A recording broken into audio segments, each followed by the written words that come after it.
Whenever I meet the students of our undergrad program in data science and AI, they're super happy with the curriculum. Why are they so happy and excited all the time? They are first and foremost so happy because when they are learning AI, it's not theoretically that they are learning AI. They are genuinely building chatbots, they are genuinely building agents, they are building apps, they are building websites. And I think that is primarily making them very, very happy. A lot of programs today are called data science and AI programs, but they're nothing but the old age computer science program. I take a lot of pride in that. Our curriculum is dynamic in nature. You designed it a year back. So, because of this dynamism, what has changed in our curriculum? Can I say that the fee of this program is worth it?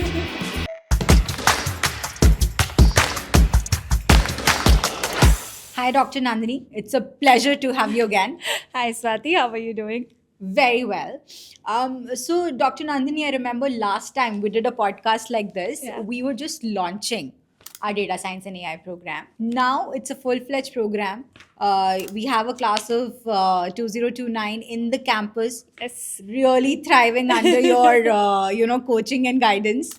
So I think my first question is, whenever I meet the students of our undergrad program in data science and AI, they're super happy with the curriculum, Yeah. right? So tell me, why are they so happy and excited all the time? All right.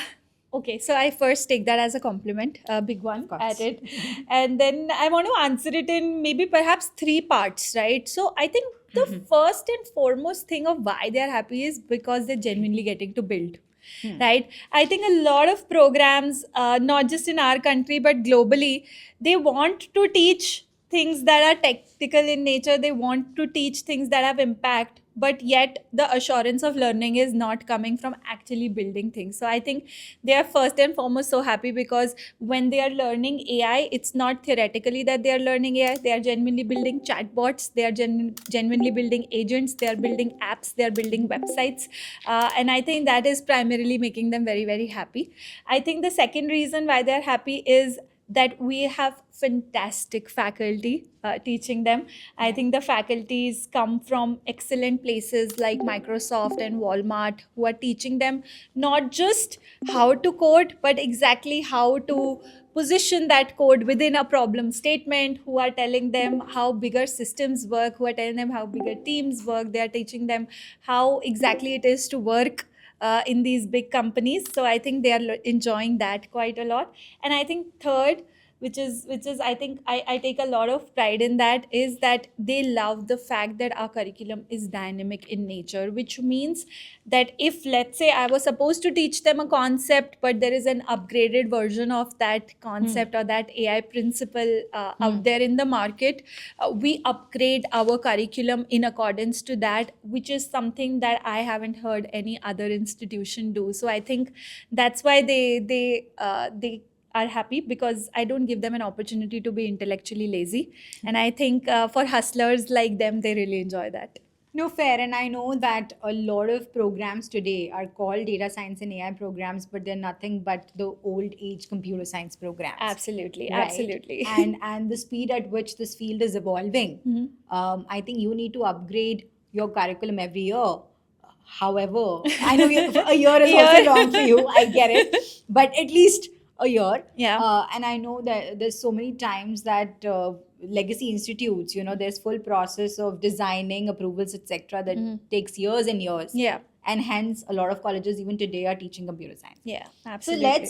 let's get a little bit deep into, you mentioned about the curriculum being dynamic. Now tell us, you designed it a year back, because that's when we were launching our Yeah. data science and AI, and now it's been a year. So because of this dynamism, what has changed in our curriculum? All right, perfect. So let me take one example here for our Outclass challenge, which is our Yeah. first Outclass challenge, which is the Applied AI challenge. Where when we began designing this curriculum, we said, okay, you know what, these are first year students, maybe they'll not come with enough tech background. So let us just have them design a chatbot. From there on, it developed to saying, okay, what will they design a chatbot for? So let me teach them how to figure a problem statement as well. So let me bring these aspects of entrepreneurship and marketing research, user design into it. So then it became a process itself that, you're not just developing an app, you're developing a product that is trying to solve a problem. Then when we started building more on this, there was a lot of conversation about let's say, having RAG enabled chatbots where, they are referencing to particular data set. Maybe let's say, your admission teams builds a chatbot which looks at the FAQ documents that you already have in place and Yeah. tries to address queries in a very directed manner. So then that sort of first came and became popular, and then also became easy because you could implement that in a slightly easier format. So then we included that. Then finally people started talking about, oh, what if my chatbot can be a little more sentient? What if it can do some form of sentiment analysis, and on the basis of the behavior that the user is showcasing, can it change its tonality? Can it have a personality of its own? Can I have brand guidelines inbuilt into my chatbot? And then in all of these things, there were a lot of conversations that were having that the world of AI was having about privacy and about guardrails and about ethics. So then we included a session on those also, and that also became a step. Now, what started as a 4-step process Yeah. for an Outclass challenge has already become an 8-step process in our challenge. And when we launched it day before yesterday, I launched it to the students and I told them, listen, I am so confident that when you close this on the demo day in February, this will be a 10-step challenge, because I'm pretty sure that there'll be 2 new additions to how you can build even better chatbots and even more meaningful chatbots in that meanwhile. And I would ask them to incorporate that. And it's not just the chatbots, right? I see our students doing so much. Yeah. Even outside the class, Olympiads, competitions, hackathons. Tell me more. Tell me more about these students. All right, yeah. So I have these fantastic, like I think the true essence of our course they have imbibed. Yeah. They are absolute hustlers. They are people who want to constantly build, constantly learn. They are a group of individuals who really want to grow together. So they do a lot of community-driven peer learning exercises, where if somebody is an expert on, let's say, some technique, or like, let's say, some platform, then that person is teaching the other people, how do you do this? Or I remember, there is a student, Arushi, who's very good at networking. She's in fact Networking, you mean technical network? Technical, not just networking in like the real networking sense. with people, so Okay, much so networking that with she's a people. first year student who already has had 3 internships. So let me just put it like that. And Okay. all of those are self-sourced internships with Huh. great AI firms. So she's doing absolutely wonderful AI work that I think she is already an AI engineer in a way, because Yeah. that's how much she's able to do. She's able to grab funding from like a London-based VC who's offered her funding, but she said no. Right now, I think I want to focus on my program, My, etc. academics, yeah. Yeah, absolutely. So I have these kinds of students, but they don't want to.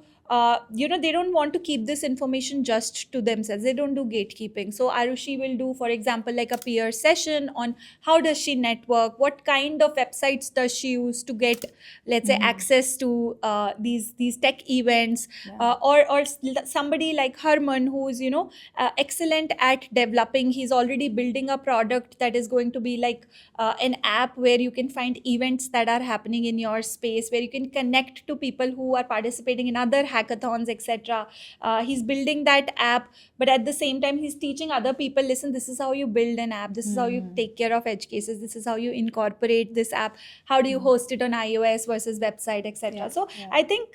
I think there's this community of people who are not just smart, who are not just builders, who are not just hustlers, but people who genuinely want to see AI as a field grow in India, and who want to be sort of like the flag bearers for what our future is going to look like. Yeah, and let me also add to the kind of students that we have.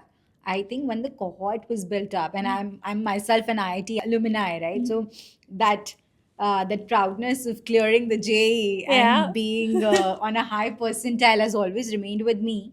And I think we've made sure that our cohort also has a lot of 90 percentilers, right? So Absolutely. these are not just builders, but these are Absolutely. people who have gone through the traditional curriculum and made sure that the concepts are so great Yeah. that they're able to build these skills, right? Great JE scores above Yeah. 90 percentile, great Olympiad winners at the Yeah. school level. Yes. And already have achieved so much Yeah. that they're able to build on that, and also then have this peer learning where everybody comes up with their own strengths. Absolutely, absolutely. There are kids who already have, international accreditations. For example, there's a boy Divyam in the class. I think about 2 weeks ago, they had picked out 50 topmost machine learning hackers that you should look out for in the future. And this was like a global competition, and he made it to the list. Yeah. And I think we have that quality of cohort, which for example, there are courses that I thought will be challenging for the students, and they're coming and telling me, they're like, can we make it a little more challenging, because we're able to understand and grasp this, let's take it up a notch. So I Yeah. think that way they are showing a lot of academic bent along with this entrepreneurial and innovative sort of maker's ability that I see in them. So then, can I say that the fee of this program is worth it? Well, that's a frequently asked question I know. for us, and I think it's a valid question to ask, right? As a parent, I would also wonder what my kid is getting into, and what I pay for it, etc. I think again, I'd like to answer this primarily from 2-3 lenses. Yeah, one lens is how much money we are actually putting into developing our curriculum to be this top-notch, world-class curriculum, right? So when I mention outclass challenges, etc., you can't just create a chatbot and an app on your laptop. You need to have server spaces to host it, to for inferencing. You need to have GPU that are running for your students so that they can build projects on top of those. You need to have permanent storage where all of this data can be stored. That also has associated costs with it. You need to have labs. We have a wonderful makers lab where we've just gotten a Tesla suit. Now a Tesla suit is thousands of dollars, right? And I want my students to learn through actual hardware that is meaningful, and that's top notch, and it is essentially ahead of the curve in a way where they are getting to play with this technology almost on a daily basis. There is a drone building lab that we have. So a lot of the money that we are talking about is really going into their development rather than anything else. I think that's first thing. The second lens to look at it is also that the kind of instructors that we are bringing in, these are again also top-notch instructors, and we value their time, and their time needs to be compensated for in an appropriate manner. So I think that is also another thing that we keep in mind. And I think the third lens is the outcome-driven lens, where look at the salaries that these kids are going to make. Already they are making, so like they have internship offers, or I remember one of my students who's building something again. His name is Ishan. Ishan's been working on a product where it's going to be like a personal finance product, and the kind of grants that they're applying for is like $40,000 grant alongside college, right? These jobs that they will get, which are the AI engineering jobs, they are essentially going to be much more than you and I make, for example, right now.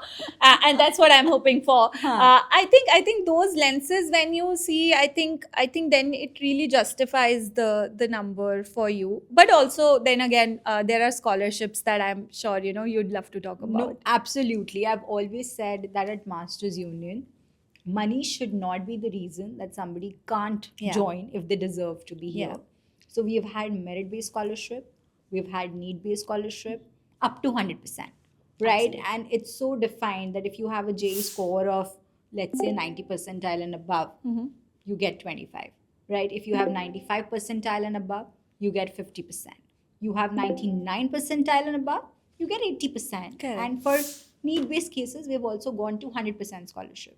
So absolutely, I think money should not be a stopping factor for anyone. Exactly. So Nandini, you mentioned something that has really caught my attention, which is that these students are going to touch salaries that probably we haven't seen graduates get before. Yeah. And obviously, because AI is a new field, there's a lot of demand of this talent, and there's very less supply. For example, right now, you don't even have people who've experience in AI because the field is only 3-4 years old. Absolutely. Right? So tell me more about the career prospects that this program opens up for our students. So I think, Swati, one way to look at this is to observe the past. And in the past recent few years, we have realized So you're from IIT, right?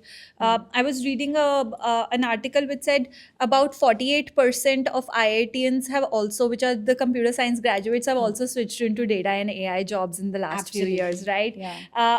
There's 2-3 reasons for that. One of the reasons, of course, that these jobs are very high paying.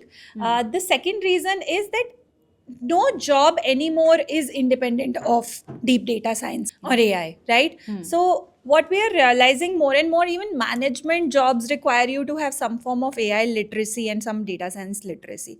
Starting at the least level, which is going to be something that is around prompt engineering, and building up to being sort of like an AI engineer, or let's say build actually creating products in AI.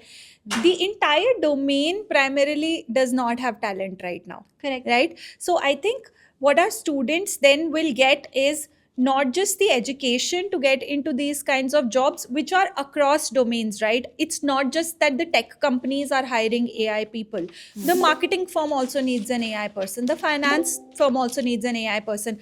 Healthcare needs AI. Tech needs AI. Everybody basically needs AI right now. Policy and governance needs AI. Law needs AI. Harvey.ai is about to replace pretty much 50% of paralegal and law work in India, and that's what the CEO has claimed very recently. So I think there is absolutely going to be, the sky is going to be the limit when it comes to jobs that these students can take. I honestly feel in the first year itself, the kind of skills that they are developing, they'll be able to land wonderful internships, whether you look at it from a front end coding perspective or a back end coding perspective, or from a data analytics perspective, or from a prompt engineering perspective. I think all of them would have built skills that can give them paying internships by the end of year one. You're so right, Nandini. So these days, I'm spending a lot of time understanding the talent supply demand gap in the market, and that's my job, right? As Correct. Masters Union, we want to understand where is it that the talent is scarce, Scarce, so yeah. that we can deploy that Absolutely. talent. And any conversation that I start, and we have predominantly been a business school, so the first point of discussion for me is business. But everybody says, let's forget about the business roles. Can you talk about the AI roles, Correct. Swati? Absolutely. We need AI engineers left, right, and center. And one of the industries, I'll tell you now, what is happening in the large global landscape is that earlier a lot of this tech talent from India would go to US. Yep. Would go to the West. Now we all know what's happening in the West. Absolutely. And I'm so proud that this talent is going to remain here. Yeah. You know what? Who's at loss? Not India. Yeah. Because the jobs are moving away from the West. Yes. And they are putting their tech teams, not just the back end, but the decision making teams in India. Yeah. So many MNCs are going to set up so many offices Absolutely. where you need AI engineers, data Yeah. scientists, full tech stack roles. And I think India is poised to take that because India has always been known to be the leader in the tech industry. We are right? at actually a wonderful position right now. All the global capability centers that India already has, most of them housed here in Gurgaon and some of them in Bangalore and Bombay. I think their decision making muscle is going to grow up. Their decision making power is going to grow up with the current scenario that we are seeing macroeconomically. We also then definitely see that we need to generate that pool of individuals who can actually step in and take those roles without on-job training, because there is no on-job training. There's nobody to train. Absolutely. See, it's not fair to expect a person who did tech 6 years ago to be teaching the current tech students, because honestly they wouldn't know. In the past, if you see, your technology was supposed to change. Technology used to change about 3-4 years, right? Every 3-4 years there would be new technology. You and I both around the same age, we saw ourselves go from smartphones to having internet on the smartphones, to go from the Facebook and Orkuts of the world to going on to Instagram and Snapchats of the world. We did see that transition happening from 3G to 4G to 5G, etc. All of that was happening at a pace where some technological shift would come about every 3 to 4 years. Now that time span is less than 12 months. So when technological changes are going to happen so frequently, it's safe to assume that 80-85% of the jobs that we are talking about haven't even been created yet. I don't have any title for it. right? When we were growing up, there were no content creators, there were no content producers, etc. Now, being a YouTuber, being a content creator is an absolute job, right? When we were growing up, people who were just well versed with computer were considered to be people who were needed. That was an absolute necessity. I think now that is AI. Correct. Right, we kind of have to understand that the computers or the internets of the world were that space was, that revolution was the coal, and now we are at the stage where we have electricity, and now electricity can be used for like Yeah. 500 different things to increase productivity, and we are in that space right now. Yeah, and I'll tell you one of the conversations I was having with one of the tech giants recently. I said, okay, you kind of lead the industry. How are you seeing the roles evolve, and how is your hiring going to evolve? And their answer was, Swati, see, earlier we used to hire for, let's say, a UI UX designer, a product manager, and a techie, Yeah. the software developer, right? Yeah. These were the three very defined roles that used to exist in the industry. Now, a lot of UI UX can be done with AI. Yeah. A lot of product management at the highest level can be, at tactical level can be done with AI. And your software development, anyway, today 50% of the code is Yeah. AI, and in a year or two, 90% of the code is AI. Most likely, yeah. Right? So they said now we don't need these three people. We need one person who we want to call the experienced designer, right? Who has AI understanding, Yeah. who can give prompts and get the code The correct to be response, the yeah. correct code to be Yeah. generated. We need that product management thinking so Yeah. that he or she knows what are the 10 different things to be clubbed together to Correct. build this solution that we are building. And we need the design thinking mentality. Yeah. Because design will be generated by AI, but you need to tell AI what you really need Yeah. and like Yeah. work with the AI. Yeah. So basically, these three roles are now being replaced with one human employee Yeah. and 10 AI tools. Oh yeah, absolutely. Right? Absolutely. And it is going to be a different job description altogether. Yes, context engineering is going to be the next sort of space where most people go. And I keep telling my students that my big vision for this program is that they should be able to really build organizations that are multi-million-dollar organizations, but with 4 employees, right? 4 human employees, and the rest of them And being probably AI. thousands of AI Thousands of employees. AI employees working for them. I think that's my big vision for this program. Everybody should be able to build one of these firms, and their sweat equity is going to be my retirement fund. Absolutely. On that, tell me what are the companies that your students are already building? All right, so I think we have some very interesting use cases already here. There's a student, Kabir. Kabir has built the Good Browser. The Good Browser is essentially an AI-enabled platform where, let's say, Swati says something like, "Book me a Bali trip, which is for 5 days under 80,000 rupees, let's say." Now, that's a single prompt that you've given. You've not done a lot of context engineering. You've not told it whether you're an adventurous person, etc. It might ask those questions later. But the Good Browser automatically, through its agentic model, is going to do everything for you, from booking the tickets to finding you the right hotels, to finding you activities that you can do, to making sure that they align with your personality, they align with the group size that you're going with, they align with the kind of dates that you want, etc. Right? Now, if this student alone can build a platform that is this strong, just imagine what an entire batch will be able to do. Or for example, Riyansh, right? Riyansh was on Shark Tank India recently, and he's basically built an AI enabled. It's basically a hardware system which can help dementia patients. It can do geotagging. It can detect whether the person has fallen or not. It can help manage their symptoms in a much better way. Coming from a very personal space, I think he came on to developing this particular product.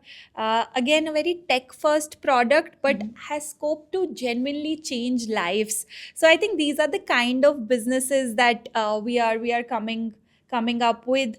Ishan, one of our DSAI students, he's building a platform which is called Biz, which is about to help really small and medium retailers not use intuition to make their decisions, but use data-driven insights to make their decisions without really getting into the data. So it's a dashboard based product where they can, you know, just share very minimal instructions and still be able to build something well out of it. So these are just off the top of my head. If you give me some more time, I'm sure I can like list 10 more. No, Yeah. absolutely. And I know your students are already doing a lot of internships along with their acads, even in the Yes. first year. Yes. And obviously, they're building their own companies.